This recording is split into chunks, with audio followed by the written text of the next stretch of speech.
সংস্কারের নেতৃত্ব দিতে 2015 সালে সৌদি আরবের বাদশাহ সালমান বিন আব্দুল আজিজ ক্ষমতায় বসিয়ে দেন তার ছেলে যুবরাজ মোহাম্মদ বিন সালমানকে।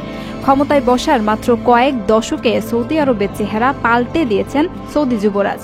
মেয়েদের খেলাধুলা ও গাড়ি চালানোর অধিকার, সামাজিক ও কর্মসংস্থানের অংশগ্রহণ, পবিত্র নগরীর বাইরে ভিনদেশীদের জন্য সিনেমা হল ও কনসার্ট আয়োজন। 2019 সালে নারীদের স্বতন্ত্র ভ্রমণ ও কাজের অনুমতি নীতিমালা চালু হওয়ার পর নারী শ্রমশক্তি অংশগ্রহণ দ্বিগুণ হয়ে প্রায় 35% হয়েছে।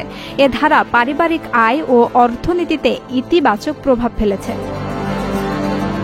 অর্থনৈতিক সংস্কারে সৌদি যুবরাজ ভিশন 2030 বাস্তবায়ন করেন। জ্বালানি ও পরিষেবার মূল্য পুনর্নির্ধারণ, নগদ সহায়তা কর্মসূচি, ভ্যাট বৃদ্ধি সহ দেশের অর্থনৈতিক কাঠামো শক্ত করেছেন।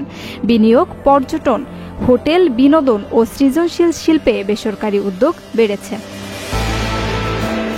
এছাড়া সৌদি আরবের সামরিক সক্ষমতাও উল্লেখযোগ্যভাবে বৃদ্ধি পেয়েছে। দেশটি নিজেদের প্রযুক্তিতে তৈরি করেছে ড্রোন প্রতিরোধী আধুনিক ব্যবস্থা। যুবরাজের নির্দেশে সৌদি আরবিয়ান মিলিটারি ইন্ডাস্ট্রিজ অর্থাৎ সামি প্রতিষ্ঠা পায় 2017 সালে, যার ট্যাঙ্ক, সাজোয়া যান, নজরদারি ও আক্রমণকারী ড্রোন, আধুনিক রাডার, ক্যামেরা সিস্টেম, পিস্তল, রাইফেল, গোলাবারুদ এবং ছোট যুদ্ধ জাহাজ তৈরি করছে।